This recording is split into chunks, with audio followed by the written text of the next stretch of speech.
नमस्कार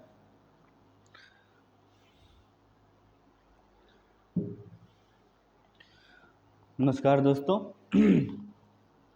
आज मैं आप लोगों का जो बताने जा रहा हूँ, आज का जो हमारा अगला लेक्चर है स्टार्ट होने जा रहा है पाषाण कालीन जो आपका टाइम था काल, उसके बाद सिंधु घाटी सभ्यता। इसको ये समझ लेना कि इसे मैं से उठा के state service public service commission का और यूपीएससी का देख लेना क्वेश्चन। इसमें कम से कम तुमको 5 क्वेश्चन का आंसर मिल जाएगा। इतने में ही उठा के तो 5-10 साल का देख लेना, 5 क्वेश्चन का कम से कम आंसर मिलेगा। डायरेक्ट किसी से डायरेक्ट क्वेश्चन उठाता है, ठीक है। और इतना बढ़िया से मैं बता दूंगा तुम लोगों को कि समझ जाओगे चुटकियों में, लेकिन टॉपिक है थोड़ा जटिल। तो इसीलिए सब्सक्राइब कर दो, क्योंकि फ्री में पढ़ा रहा हूँ, पैसा नहीं ले रहा हूँ। और सब्सक्राइब करके बेल आइकन की घंटी भी ठोक देना, ताकि तुमको नोटिफिकेशन भी मिलता रहेगा कि हमने क्या पढ़ाया क्या नहीं पढ़ाया। तो इतना काम करना, उसके बाद पढ़ो, फ्री में पढ़ो, फ्री में पढ़ाऊँगा बढ़िया। बस बढ़िया क्या, जो आता वही पढ़ाऊँगा, लेकिन मैं अपने समझ के तो अच्छा ही पढ़ाऊँगा, ठीक है। मैं अच्छा ही पढ़ाऊँगा ना, मैं अपने समझ से अपने दिल से अच्छा ही पढ़ाऊँगा। बाकी तो कैलकुलेशन करने का तुम्हारा फ्री में है। कहा कि फ्री के बछिया और नानी घर का माटी और फ्री का बछिया। फ्री के बछिए के दांत नहीं देखे जाते, और नानी अगर मिट्टी उठा के दे दे तो उसको ले आना चाहिए।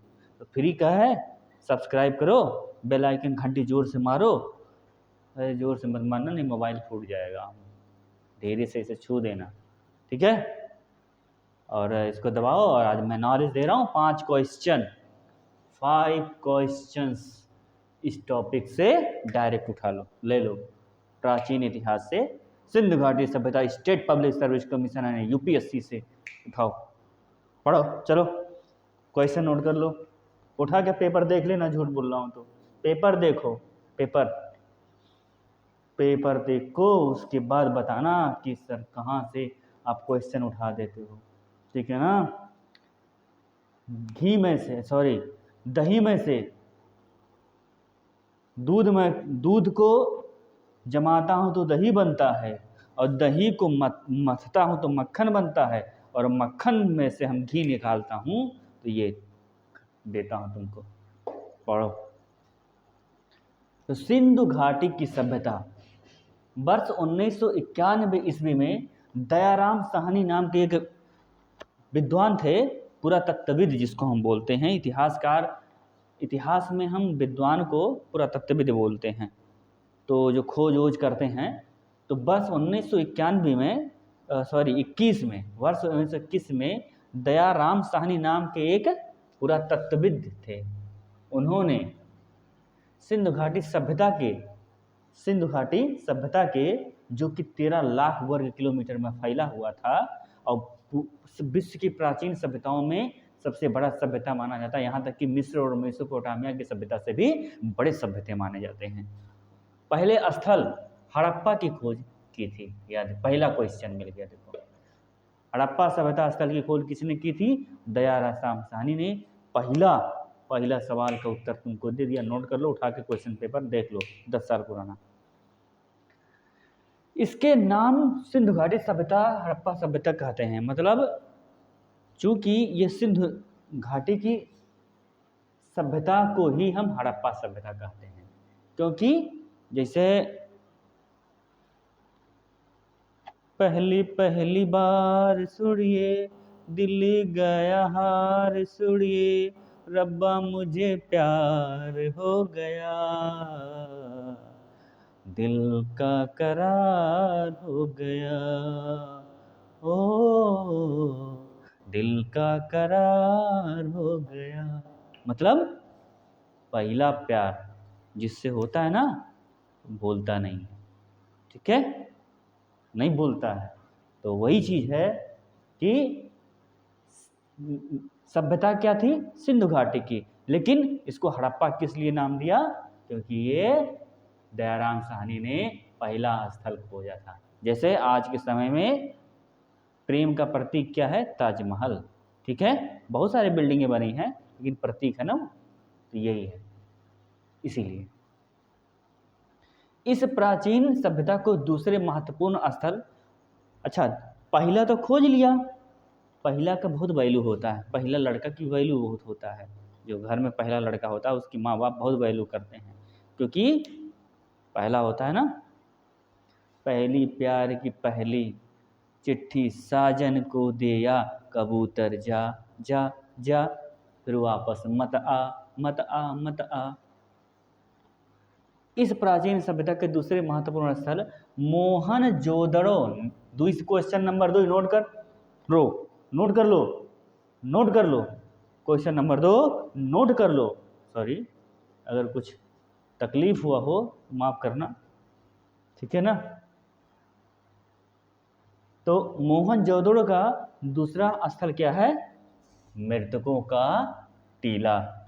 ये जो उत्खनन कार्य है, खोदते हैं ना, 1922 इसमें रखालदास बनर्जी ने किया था। दूसरा विद्वान रखालदास बनर्जी, एक साल बाद 1921 में हड़प्पा सभ्यता की खोज दयाराम साहनी ने किया, 1922 में रखालदास बनर्जी ने किया। डायरेक्ट क्वेश्चन उठाया गया है, देख लेना स्टेट पीसीएस में। तो क्वेश्चन नंबर 2 अब तुम्हारा तीसरा क्वेश्चन मिल गया, रखालदास बनर्जी। जो कि अच्छा हड़प्पा तो पंजाब में है, लेकिन मोहनजोदड़ो कहाँ है? मोहनजोदड़ो है पाकिस्तान में है, पाकिस्तान के सिंध प्रांत में है। वो पंजाब प्रांत में है, ये सिंध प्रांत में है पाकिस्तान के। तो मोहनजोदड़ो और क्या है? सिंध प्रांत के लड़काना जिले में है ये, पाकिस्तान के लड़काना जिले में मोहनजोदड़ो का जो स्थल है, ये सिंधु घाटी सभ्यता का दूसरा स्थल है। ये मोहनजोदड़ो पाकिस्तान के सिंध प्रांत के लड़काना जिले में है, और हड़प्पा कहाँ है? पंजाब प्रांत में है।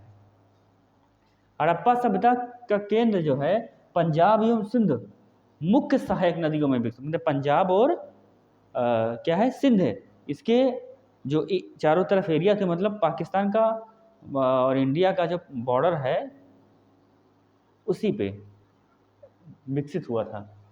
तो इसको हम बोलते हैं सिंधु एवं सहायक नदियां में है। यहीं से इनका विस्तार पूर्व और दक्षिण की ओर हुआ। अच्छा, उत्तर की भी ओर हुआ था। उत्तर में जम्मू कश्मीर मांडा तक हुआ था, दक्षिण में दैमाबाद तक हुआ था, और उत्तर प्रदेश में आलमगीरपुर तक हुआ था, और एक पश्चिम है सुतकांगेडोर। ये इसका देखो, ये नक्शा मैं बना दिया हूँ, ये मैप है, इस मैप से बना लेना और याद कर लेना, ठीक है ना। और इसके जो स्थल हैं भारत में किस किस राज्यों में फैले हुए थे, तो देखो पहली बात पंजाब भारत में, गुजरात राजस्थान ये 3 मेन हो गया, ठीक है, हरियाणा भी हो गया, उत्तर प्रदेश का पश्चिमी प्रांत हो गया, ठीक है, याद कर लेना। और पाकिस्तान में कहाँ है? पाकिस्तान में पंजाब प्रांत है, पंजाब सिंध और बलूचिस्तान, पंजाब सिंध और बलूचिस्तान, वो 3 प्रांत हो गया पाकिस्तान का।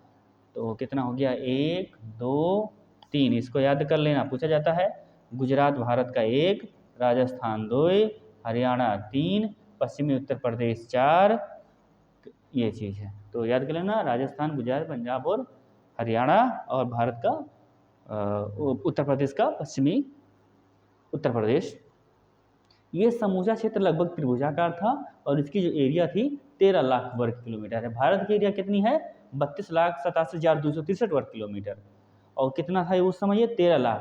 तो 13 तिया है 39, ये मान के चलो 13 दूना 26, मतलब 2.5 लगभग अगर मान के चलो तो भारत जो है इस समय उसका 2.5 गुना के आसपास, मतलब 1/3 से कुछ कम जो है, 1/3 मान सकते हो। उस समय पाकिस्तान तो और ये बांग्लादेश सभी मेरे भारत में ही शामिल था। तो 1/3 एरिया समझ लो सिंधु सभ्यता का था, प्राचीन सभ्यता, ठीक है। इसका तुम सम याद कर लो, 2650 ईसा पूर्व, इस BC के आसपास जो है NCERT के हिसाब से ये इसका जो डेट है माना जाता है, आज के लगभग 5000 साल पहले लगभग मान सकते हैं। और इसके लगभग 1500 स्थल की खोज हुआ है। कितने? 1500। और जिसमें में से सबको तो 1500 तो याद नहीं होना पाएगा, जिससे बहुत लोगों के पास 50-50 तो लड़के पैदा किए रहते हैं, पता नहीं कहाँ कहाँ से। लेकिन मेन जो होता है 2 या 3 लड़के होते हैं ना, तो वैसे भी समझ लो कि बहुत सारे स्थल हैं, लेकिन सबको नहीं याद करना है। 7 को महानगर जो नगर है उसी को याद रखना है। 7 नगर क्या है? हड़प्पा पहला, मोहनजोदड़ो दूसरा, बाकी याद कर लो। हड़प्पा, मोहनजोदड़ो, लोथल। लोथल एक स्थल है, नगर था उस समय, और लोथल जो है गुजरात में पड़ता है। कालीबंगा राजस्थान में पड़ता है। काले रंग की चूड़ियाँ, कालीबंगा का मतलब। सुतकांगेडोर और सुरकोटदा ये समुद्र तटीय नगर है। और जो है एक चन्हूदड़ो गुजरात में, दो ही गुजरात में है, लोथल और चन्हूदड़ो। चन्हूदड़ो और लोथल।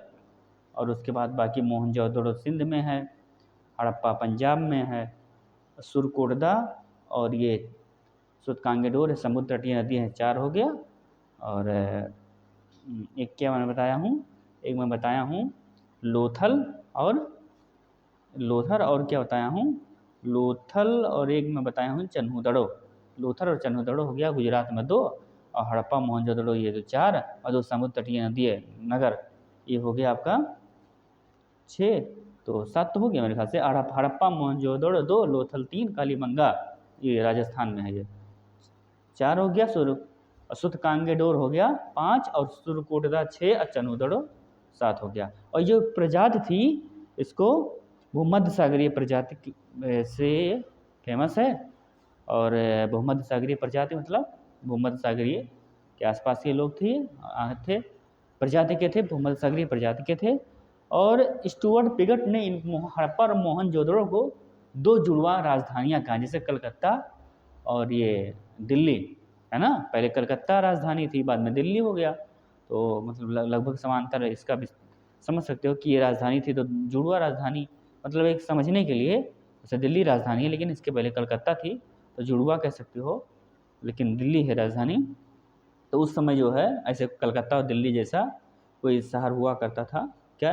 हड़प्पा और मोहनजोदड़ो। बहुत विकसित अवस्था में थी। अब मैं इसके बारे में बताऊंगा कि जो शहर था इसके खासियत, इसकी विशेषताएं, लोग कैसे रहते थे, स्त्रियाँ कैसे रहती थी, क्या क्या मिली हैं, सारी चीज़ें इसके बारे में डिस्कस करूंगा। तब तक के लिए वंदे मातरम, माँ तुझे सलाम। वीडियो लाइक करो, सब्सक्राइब करो, और फिर से नोटिफिकेशन लेना, पढ़ लेना। इससे में से तुम्हारा कम से कम, वैसे मैं तो 5 मिनिमम बता रहा हूँ, लेकिन 7 क्वेश्चन तक फंसा होगा। देख लेना, 10-15 साल का क्वेश्चन उठा के देख लेना, ठीक है। तब तक के लिए बाय।